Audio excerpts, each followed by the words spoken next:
Disneyland's Most Preventable Tragedy by Fern. Okay, let's watch it. The Big Thunder Mountain Railroad. A mine train roller coaster rattling down the tracks at 45 kilometers per hour. Epileptic? One guest will not make it through this next ride alive. Oh my god, you know what? I just remembered what I did in the airplane. You know what? Remember that airplane ride when I was going to the UK and there was two ladies that I told them, explained that I do streaming, and they were like, "Oh, that's so interesting," and they work in the hospital. You remember that story? They were talking to me, and out of nowhere, I decided to talk about how my friend had a turbulence issue in their airplane, and she had her spine like pretty much like fucked. And I talked about that during a flight with a stranger when my friend got hurt from a flight and had to be hospitalized. And I realized like what I was like saying out loud, and I was like, oh, you know what? Let's not talk about it during the flight. Oh my god, dude, that shit I felt so bad. I'm actually such a f***ing asshole. Disneyland calls itself the happiest place on Earth. This kingdom of fantasy and imagination is the happiest place on Earth. Life-size movie characters, blissful kids, and carefree parents. Safety on the rides is supposed to be the park's top priority. I like Disneyland, actually. I have fun in Disneyland. But something has changed over the past few years. During the Big Thunder Mountain Railroad crash, riders suffer broken ribs, facial cuts, and painful chest injuries. One person dies. What? And this is not the only fatal accident in the park. How did this happen? How did the happiest place on Earth turn into a nightmare at the turn of the millennium? We talked to journalists, engineers, and writers to piece the story together. Oh my god, Ferd is doing interviews now? Wow. Cinema. Jesus. It seemed like every couple of weeks there was some new headline of some horrible thing that happened at Disneyland. He warned them in writing several times, and they ignored him. They ignored him because it didn't fit into their proposal. As it turns out, these accidents were no unfortunate coincidence. They appear to have been the result of calculated corporate cost-cutting and It's always that way, dude. Of course. Yeah, we know it's not gonna be as safe, but hey, like, f it, dude. Hey, better than not actually having the thing. It's just so annoying. disastrous negligence by the staff. And at the center of it all sits one of the world's most powerful consulting firms, McKinsey.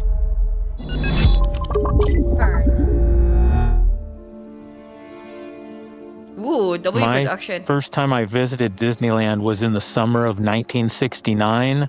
I was Disneyland was that old? 6 years old. I just remember the feeling of being someplace unlike any place I'd visited ever before in my life. It was truly a magical feeling. For many, a trip to Disneyland, California is a lifelong dream, something they travel from all over the world to experience. Walt Disney, the legendary founder of the entertainment empire, once said, "I don't want the public to see the world they live in while they're in Disneyland.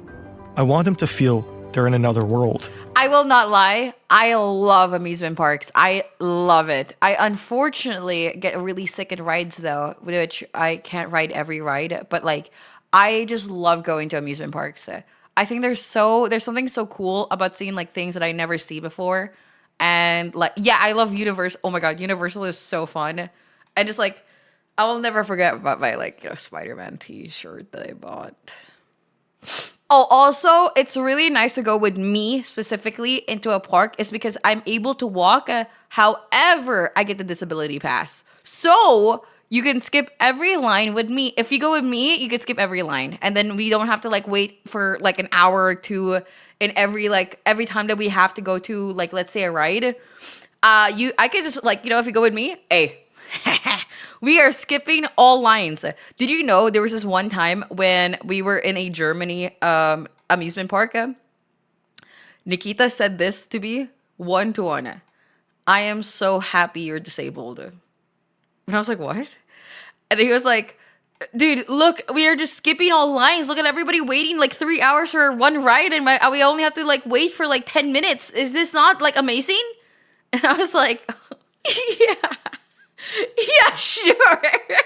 Disneyland is just able to tap into something that no place else has, a combination of joy, nostalgia, Pros, innocence, skip lines, color, cons, light, Demenishki. music, all with a story personalized for each person playing in the background that sews it all together through familiar images and characters. This is David Koenig. He's written several books about Disneyland, and over the years, he has interviewed around 1,000 Disney employees. I like Disney back in the day. Like when they actually made like drawings, pretty much, not 3D animation. Disneyland California opened in 1955, and for decades it was considered one of the safest theme parks in the world.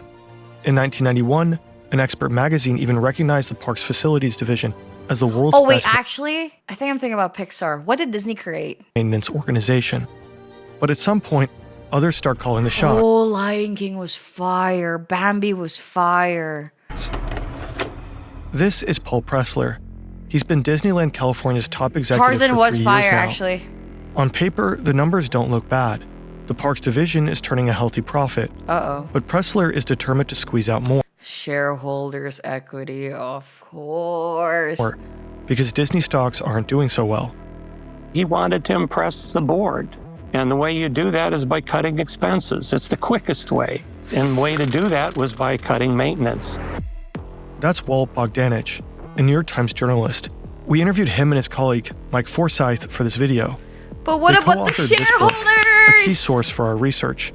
You'll find the link in the description. Pressler is a former toy industry executive and known as a hard-nosed cost cutter. And for that, he brought in help from McKinsey. McKinsey is one of the most prestigious consulting firms in the world. The company hires only the best of the best. Clients pay up to $1,200 per hour for their expertise.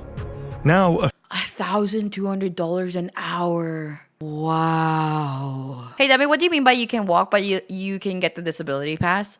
Oh, it's because I am disabled. I have like problems with my knees and my joints in general. I'm able to do things like normal people can do, but with like a lot of discomfort usually. a few of those consultants have drawn up a plan to make Disneyland even more profitable. And today they're pitching their ideas to Pressler. They spent over a year studying every facet of Disneyland, looking for ways to cut costs. Initially, McKinsey and Company came in and targeted the maintenance division that was known as one of the most respected. I will never understand why they will feel like they need to make more and more money when they're already making a substantial amount of money. Like, I don't understand what is so wrong with having like a stable amount. You know what I mean? Like, why does it have to be more and more and more? Because money, I know that, but they're already earning enough. Why sacrifice like quality? I never understand that. Did facilities divisions of any company anywhere. And yet, the consultants aim to slash the division's budget by 25%, mainly by cutting staff. To do that, they borrowed a concept from the aviation industry called reliability-centered maintenance, or RCM. The idea is that maintenance decisions should not be based on the intuition of experienced employees, You sound so greedy and money hungry. Shareholders have families to feed. but on the analysis of repair histories and breakdown rates. According to McKinsey, the resulting increase in efficiency would allow the park to let go or transfer about half of its maintenance staff. And that would save Disney up to $16.9 million Holy sh! 50% downsizing? Jesus! per year. Pressler goes on to put many of those recommendations into practice. In the past, maintenance workers were each assigned to one specific ride, which they ended up knowing inside out. Now they're floated between several attractions to maximize I wonder where this can go wrong. efficiency. Also, most maintenance workers are transferred to the night shift. Only a small emergency response team remains to handle mechanical breakdowns during the day. That way, the mechanics can work undisturbed after the park closes its gates. Moving more folks to third shift probably made some sense, but not moving almost everywhere. You know what is so insane? Hearing the number of how much they save from doing this, like 16 million, right? 16 million 500 thingies. They probably save money having people hurt and having that kind of lawsuits or whatever than actually just making it safe in general. One, because there are many things that can't be done in the middle of the night when it's dark and cold and wet. You're not going to effectively painting a building in the middle of the night. Because like no normal person has the time to deal with a proper lawsuit. It goes on till for like what, years upon years, and then the money that you have to spend for the lawsuit so Disney will have like a little payout, like, hey, we can drop this if you like just like accept this amount of money, and then hey, just keep it hush hush afterwards. Boom. Many employees complain. It's a harsh change for people who've worked days almost their entire lives. Many of them were devastated by these changes to suddenly have your working conditions worsen by tenfold. You know, if you're working suddenly graveyard shift and never able to see your family, being exhausted on your job, being rushed through what you had to do. McKinsey responds by granting all overnight workers a free annual subscription to the Working Nights newsletter. What? A free subscription to the Working Nights newsletter. It features leading experts sharing shift work wisdom on nutrition, sleep, Oh, fuck off. and a healthy family-work balance. To no avail, according to David Koenig, more and more employees are soon being treated for high blood pressure and other stress-related symptoms. Night work significantly increases the risk of chronic health issues and is simply not very healthy. Oh, is it that bad? Like, is it that bad? Because like in the Philippines, I have to do night work because like I like keeping my schedule very consistent. And so I do like night shift practically. I sleep at like 11 a.m. Is that bad? Is it really that bad to like stay up at night? Even if you have like a consistent sleeping schedule, is it really that bad? Okay, is it because of the physical labor? Or is it like sleeping at night is like really bad? You need the sun, homie. Yeah, but I can just take vitamin D. So management brings in psychological counselors. They advise insightful suggestions, such as to use caffeine to stay alert, and have their loved ones videotape daytime family activities so the workers can stay connected. Oh yeah, no, my mom got really sad because like I was like, no, sorry, mommy, but like I can't just like stay up that long because like I have to sleep, and skipping. I had to like skip on sleep so many times because like my mom wanted to hang out or something, or they wanted to do something, and so I'm like literally like with zero sleep, just like not even there. Robert Klostrike Most people don't understand or respect it either. No. Yeah, they don't. part of Disneyland's maintenance crew. One day, he's interviewed by a McKinsey consultant to review his routine on the Big Thunder Mountain Railroad. The consultant asks him, "Why do you inspect the lap bars every single day? Those are the restraints that hold passengers in their seats. And according to McKinsey's data, they have never failed." And the maintenance worker said, well, the reason there's no accidents is because we check the lap bars every day. Exactly. There's no accidents because they're being like thorough. What? It was almost as if, you know, we're not going to do, if we were an airline, we're not going to do pre-flight checks because we haven't had accidents in a while. Yeah, that's ridiculous. In 1997, Klostrike sends an internal memo to warn his supervisors. The ongoing staff shortage and labor distribution could no longer guarantee effective daily preventative management. He warned them in writing several times, and they ignored him. They ignored him because it didn't fit into their proposal, which was, look, cost cutting, if we do it in a rational way, is a good thing. Klostrike is concerned that the new system can no longer guarantee proper maintenance. And unfortunately, time will prove him right. But who exactly are these consultants? And how do they work? The curse of ID maintenance. There are no fires 'cause we put them out ahead of time. Then why do we pay you? It looks like you do nothing. Yeah, it's so weird.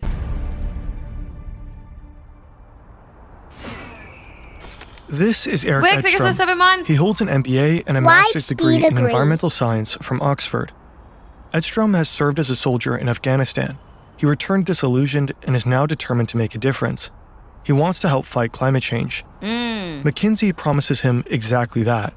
Dream with me for a second. What if we could be the largest private sector catalyst for decarbonization in the world? To change the world, make the world just a little bit better place. To bring a new future to life. Doing something that's... Her voice sounds like AI. That's crazy. To bring a new future to life. Doing something that's meaningful to our clients and ultimately the societies they act on, and being an enabler it's her for mic. that kind of change. That is change that matters. In 2018, after working for another consulting group, Edstrom joins McKinsey. He's full of energy and optimism. If there's one thing McKinsey does very, very well, it's recruit the best and brightest Okay. from elite universities in segment. Europe and the United States and in Asia as well. They appeal to young people, really bright people, with a very attractive package that you'll be able to learn about business in the world, and you might also make a positive difference in the world. It's not money. McKinsey is one of the most coveted employers on the planet. Each year, nearly 1 million people apply for just a few thousand spots. Only about 1% make it in. The firm claims to serve 90 of the top 100 corporations worldwide. McKinsey also advises governments around the world, from ICE in the US and the German Defense Ministry, to past stints with Saudi Arabia and Russia. They're doctors for companies. They're corporate doctors. That's how they like to view themselves. In the most simple terms, they have knowledge that for many reasons companies pay for, and they pass on that knowledge for good or ill to their clients. Hiring McKinsey means getting support from a small army of exceptionally smart and highly trained advisors. These consultants help managers with some of their most challenging tasks, acquire other companies, drive innovation, or cut costs.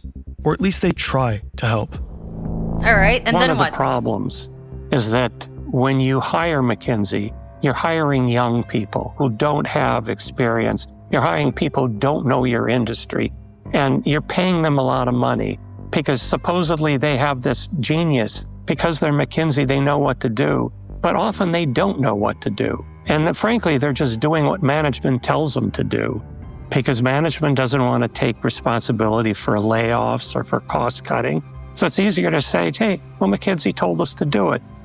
Disneyland chairman Paul Pressler and McKinsey go on to form a highly profitable alliance. The consultants deliver good numbers, which appear to legitimize the layoffs and budget cuts. Meanwhile, Pressler continues to climb the ranks inside Disney.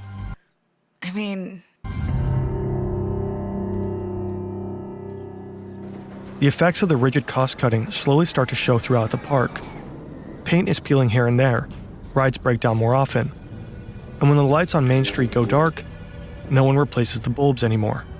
Most of that preventive maintenance was gone, and it was just sort of emergency, last-minute guys, it's almost like when you have the workers, you have to work, and nobody can do anything. slapdash, get this What? thing working in the middle of the night maintenance. Things were breaking down constantly. The late 90s. I know consultants. Hiring consultants means hiring a 27-year-old from Chicago to help figure out how to hit higher profits on natural gas companies in Texas. It makes no sense. You would walk through Disneyland, and it would be a third of the attractions could be closed. I would be so fucking pissed. Do you know how expensive Disneyland tickets are usually? I don't know how. Maybe back in the day it wasn't, but like, dude, I would be so fucking annoyed. Fortunately, there were consequences for these many decisions of moving to people in charge who didn't necessarily have a familiarity. Disney adults, you know that Disney adults only exist in NA? I swear to God. If you go to any other countries like Disney, it's like all kids. It's like literally like families, friends, like little couples wanting to have a date together. Like, dude, I swear to God, this whole like Disney adult thingy is only exists in America. With how to operate the attractions. Christmas Eve, 1998. Luann Dawson is 33 and works as a software engineer at Microsoft. He and his wife and son are standing in line for a ride called Rivers of America. The Columbia, an old-fashioned riverboat, is approaching the dock.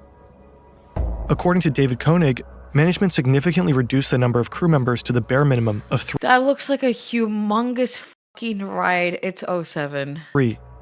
Today, one of them is running late. Another colleague agrees to fill in. It doesn't just happen in America. Yeah, but like you don't see them like actually like bothering anybody else though. That's the thing. Like in the other countries or whatever, they're just like chilling, bro. Like they're just like, I see a lot of people take photos of their like, okay, let's say they're the most I ever see is an adult taking pictures of their plushie and then they're like posted it on like, you know, they're like, you know, posing them and stuff. And then they take a little picture and then they like get their like little plushie back and then move away. Like that's literally all I see. It's like the cutest thing ever. Last minute, she's standing at the dock, holding a nylon rope and ready to dock the ship. Disneyland's safety protocol says she should wait until the Columbia has fully stopped and reversed. But she's new to this section of the park. 2 months ago, she completed a 10-day crash course covering 7 different attractions. 10 days for 7 attractions! Do you know? Oh my god. What the f? She has never docked the Columbia before and has not been trained. And now she's docking a boat? What? Oh my god, how old is she? Wait, what the f? Sorry. Wow! Operate the ride. The 4-kilogram iron cleat on the ship's hull is loose. The wood around it is rotten. She throws the rope. Too early. The ship is still moving. What the f? And the cleat is torn from the ship. No. Is this gonna be like there's a snapback? Oh no. It shoots back towards the dock and hits the employee's foot and ankle. Then it ricochets upwards, crushing Llewellyn Dawson's skull and striking his wife across the face.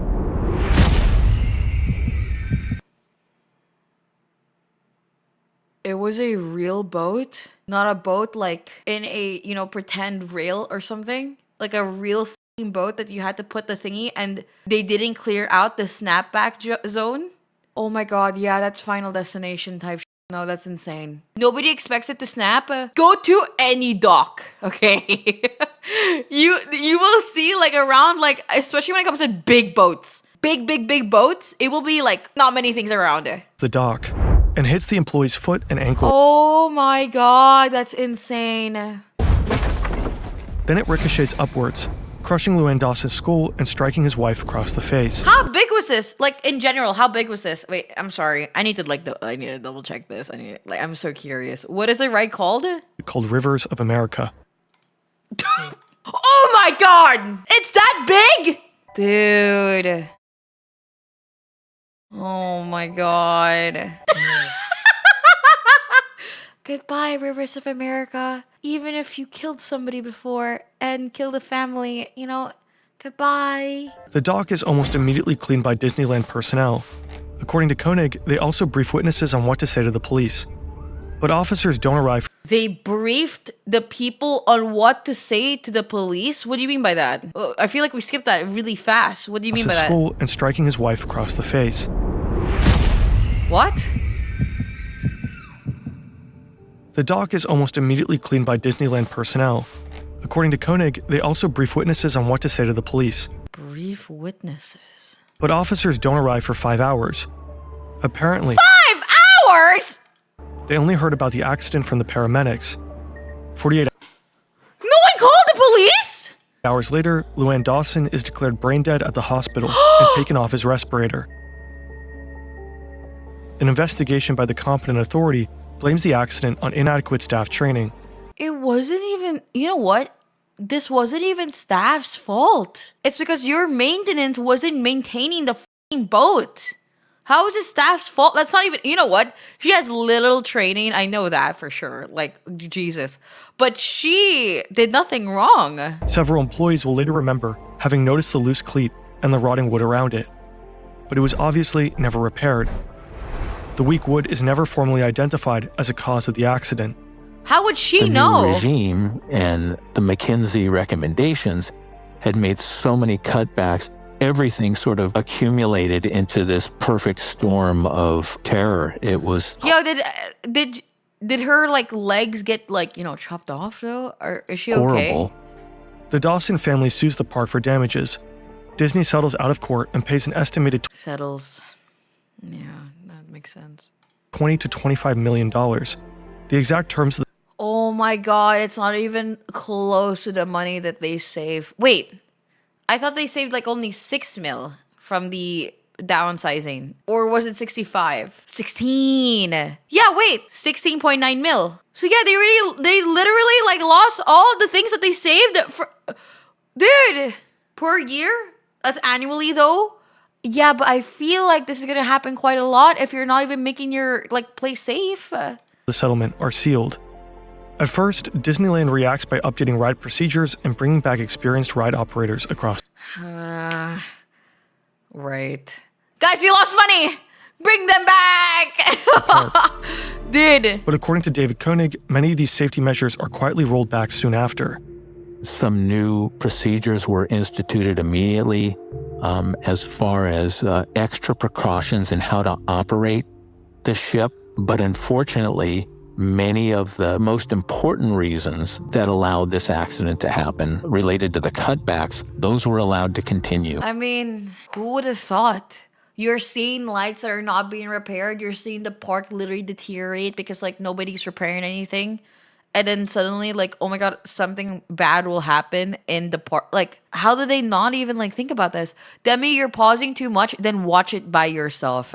I don't give a fuck. It was forgotten because it was believed that McKinsey was doing the right thing and Disney was doing the right thing by listening to them. And accidents do happen. I mean, that is a fact. There's no way that, a company can avoid all problems. What they really tried to do, at least try to interpret their actions from the outside, appeared to be doing was to protect their own bad decisions. I don't get it. Why talk to a consulting company anyway? What are they gonna like say to you that you don't even know? I don't understand it. Like, I don't understand consulting companies when they literally don't even like specialize in what you're doing anyway. What's the point? Money laundering? It's connections? Connections to what? They're paying to remove responsibility from themselves. You can blame them. Oh. And cutbacks as to sort of cover their backsides. 2 months after the Columbia tragedy, maintenance worker Robert Klostreich resends his warning. This time he submits it directly to one of the park's senior managers. He writes, "I'm concerned that the attractions are deteriorating even more." Shortly after, Klostreich is fired. Oh my God! Of course! Of course. Yeah, all right. Well, classic. Disney claims he was let go because he refused to work night shifts. Klostreich himself believes he was dismissed for blowing the whistle. The cost-cutting doesn't seem to slow down Paul Pressler's own ascent.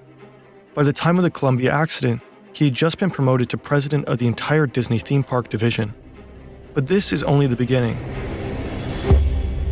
In 2000, a 4-year-old boy... Oh my God, that's not long ago. I thought there was just like in the 1960s or whatever the or 1970s. named Brandon Zucker falls out of a spinning car on the Roger Rabbit cartoon spin. He's trapped under the following car and stuck there for 10 minutes before first responders can get him out. Brandon suffers severe brain damage and can never walk or talk again. No! 26 years ago? Dude, 26 years ago is not that long ago, dude. That is literally, like, that's not that long ago, dude. That is insane. Oh no, dude. This is like fucking up my love for, like, amusement parks. Now I'm gonna have anxiety. Now I'm gonna have, like, a little bit, oh my God, did you know that there's a kid here that, like, literally, like, got brain damage and he can never talk and walk again? Dude. He dies at just 13 years old. There's no evidence that ties the accident directly to the cost-cutting measures, but an official investigation once again cites grave mistakes committed by the staff. Brandon Zucker should never have been seated closest to the cutout entryway of the car. Also, ride operators probably failed to properly lower his lap bar. It stands to reason that better training might have prevented the tragedy from happening. To my knowledge, the experts from McKinsey & Company that were brought in, none of them had any theme park experience. They were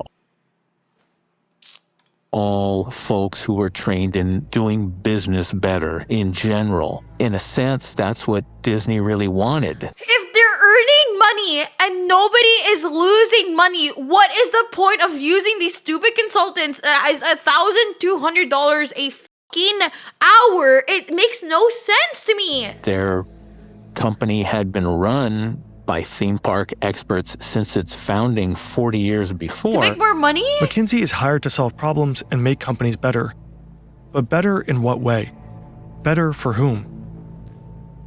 McKinsey has Yeah, but like, don't you want to give quality though? People's lives are expendable compared to their bottom line. But like, don't you want to just consistently give a good product that people just like levitate towards because like it's, oh yeah, no, it's always been good. Oh my god, yeah, the quality has always been good. Like, oh, it's an old reliable. Like, you know what I mean? Like the Tesco hot dog. It's an old reliable. made a lot of money working for the tobacco industry. It has advised authoritarian governments, and has helped the ICE department in the US, quote-unquote, optimize its detention and deportation processes. But perhaps the most haunting... Sorry, wait, restart. I got lost, and then I suddenly saw ice. What's going on? Wait, restart. Hold on. It has advised authoritarian governments, and has helped the ICE department in the US, quote-unquote, optimize its detention and deportation process. Why didn't we go for this to this? What is happening? But perhaps the most haunting example is this one. Since the Oh, mid-90s, examples. US pharmaceutical company Purdue has been selling a drug called Oxycontin. The company said it had a low risk of addiction, but that claim turned out to be false. Oh my. As of 2004, McKinsey was deeply involved in helping Purdue turbocharge sales of the highly addictive opioid. One strategy involved identifying which doctors were most likely to generate the biggest increases Sure. in Oxycontin prescriptions if actively targeted by Purdue's sales force. J-Trax for 7 months. We know all this because McKinsey admitted to it in court. McKinsey also helped Purdue avoid problems with the U.S. Food and Drug Administration. McKinsey Company. You know, not only was McKinsey working with the regulator and then the industries, but also sometimes it was the same consultants doing that work. The same consultants would be advising the Food and Drug Administration in the United States, and they would also be on a project with an opioid maker. Since 1999, more than 850,000 people in the U.S. have died from opioid-related overdoses. Wait, I thought we knew that opioids were like addictive since like, I don't know, since like back in the day. But how is it such a surprise that it's like an addiction if there's opioids in it? Purdue isn't the only culprit, but the company played a major role in fueling America's opioid crisis. Eventually, thousands of opioid lawsuits were filed against Purdue Pharma and its owners, the Sackler family. They agreed to a $7.4 billion... The Oxycontin was extended release. Okay, but that doesn't mean like it's suddenly not gonna be the exact same settlement no? after previously paying $5.5 billion in fines. The company is now bankrupt. McKinsey spent years shaping Purdue's strategy, while Bogdanich says they've always used the same exact excuse to dodge any sort of responsibility. Oh my They god. can always say and have said that we just gave advice, we didn't give orders. They can always slip out of responsibility by saying that, well, we recommended it, but we didn't carry out the orders. And that worked for a long time until the opioid crisis. We were able to look at thousands and thousands of documents about that case, and it really did present a picture of these McKinsey consultants that were working extremely close with the management. They were part of the team, and the result was that they did have to pay a price. In 2024, McKinsey paid over $600 million to settle investigations into its role in the opioid crisis. Good. The firm has since apologized for its involvement. The statement Honestly, they should have paid more. can still be found on its official website. It reads, "This terrible public health crisis and our past work for opioid manufacturers will always be a source of profound regret for our firm." The statement also emphasizes that the company introduced comprehensive compliance reforms. And yet, McKinsey even advised Purdue Pharma on how to counter emotional messages from families who lost members to opioid overdoses. What the do you mean that they're just consultants? I thought they're just supposed to be consultants. Like, why are they giving business strategy on like what to do about this situation right now? What the I'm so confused on what a consultant is supposed to be for. The statement also emphasizes that the company introduced comprehensive compliance reforms. And yet, McKinsey even advised Purdue Pharma You can consult on anything. Why would they know more for your business if they don't know anything, or if they're not an expertise on, let's say, drugs, or let's say specific, very specific things? How can you make a business of consulting if there's no specialization in every single aspects of the world? You pay for someone to give you advice, basically. So like an outside perspective kind of thing. So this is like an outside perspective looking into your marketing, looking to your like thingy, looking to your whatever, and then they're gonna pretty much like say like, oh, you know what? We think that you're like, you know, like backseaters. Chad is technically consulting you during your games, backseating. Yeah, no wonder I keep losing my fucking games. On how to counter emotional messages from families who lost members to opioid overdoses. The firm also admitted to this in court. We don't know if McKinsey offered a similar service to Disney after. Well, you know what? I'm gonna say this. This is like consulting somebody that who has 0 viewers on like how to grow. It's just stupid as f.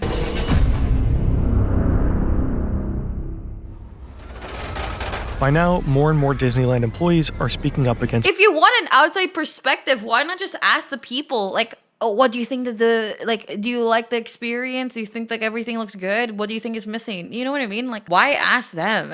If the business is doing good, why need more profits? McKinsey. But hey, doesn't every business try to optimize? And what's the big deal with making the park more efficient? Oh my god, this is like actually like my nightmare whenever I go to amusement parks. Sure, you can't please everyone during a transition like this.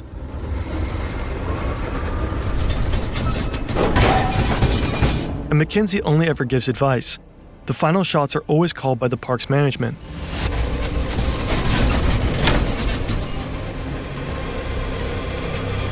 Oh my god!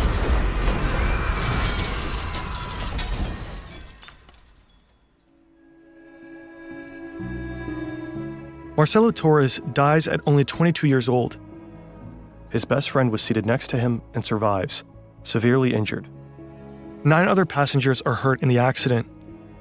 That morning, staff at Big Thunder Mountain Railroad had noticed a strange noise coming from the train, but they didn't know how to respond and ended up hesitating too long. They heard a weird noise and they just let it be a fucking literal metal clanking moving object going like, I don't know, even like a fucking 80 miles per hour, and they just let it be? I wrote this before the accident. Oh my god. Oh my god. Torres' family sues Disney and investigators step in. They conclude the accident was the result of poor maintenance and insufficient staff. Really? A poorly maintained car that broke down in the amusement park was not maintained properly. Only for genius? Like, what? Training. But the family's lawyer goes further. This was not just one mechanic making a mistake. This was really systemic to how they were running the park. There's still a lot we simply don't know about the Disneyland case, like which consultants were involved, which of their recommendations were actually implemented. Neither Disney. I'm not gonna lie, I feel like this is not even okay. Listen, I know the consultants are stupid, right? Like, we can all blame the consultants and et cetera, but like, why are we only blaming them? Somebody actually accepted this in their like literal regime, even if they know better, okay?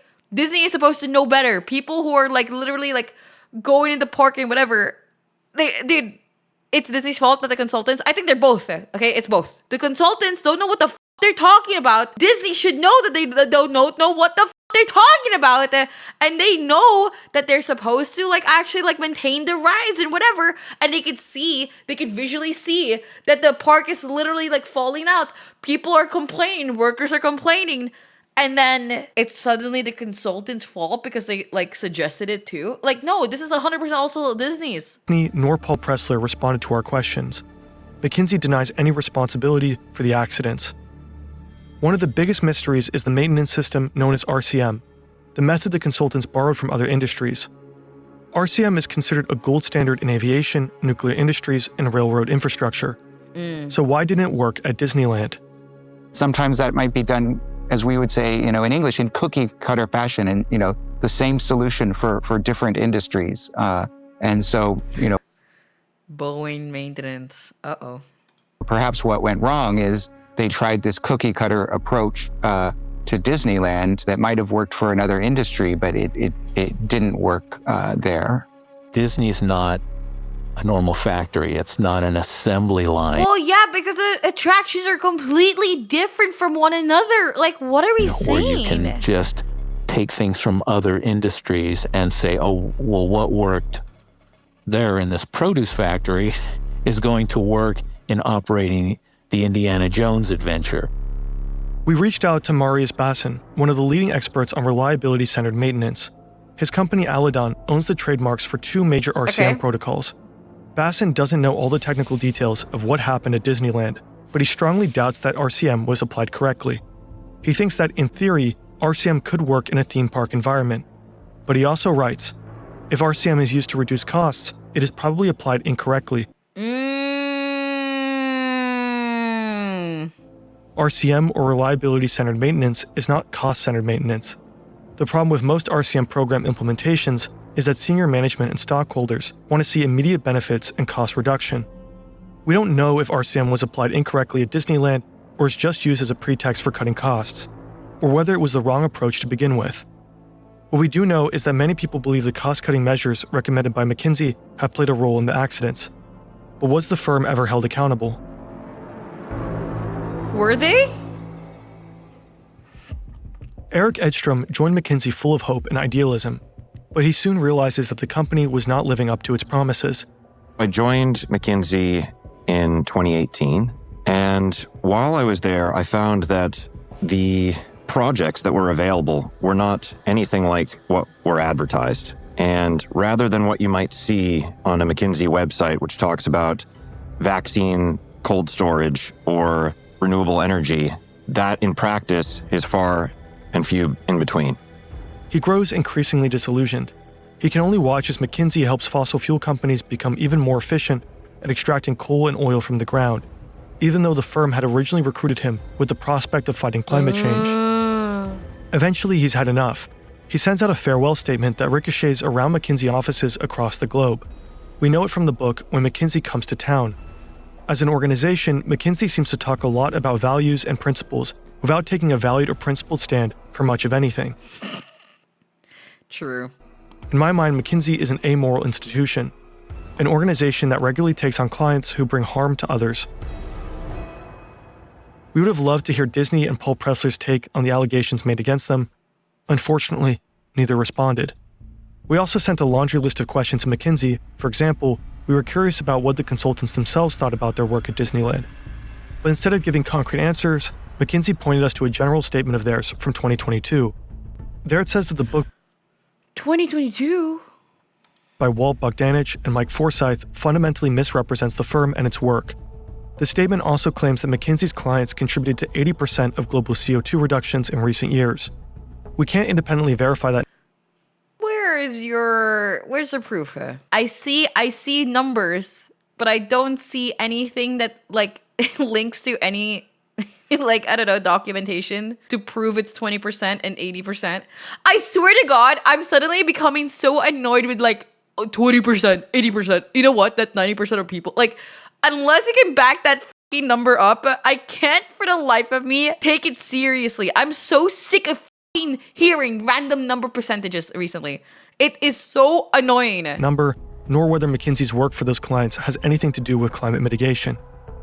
The allegation that McKinsey's work has directly contributed to mass layoffs is rejected as a stereotype about consultants. Yeah, why is there never any source for that? I swear to God, this is like some fucking Twitter bullshit.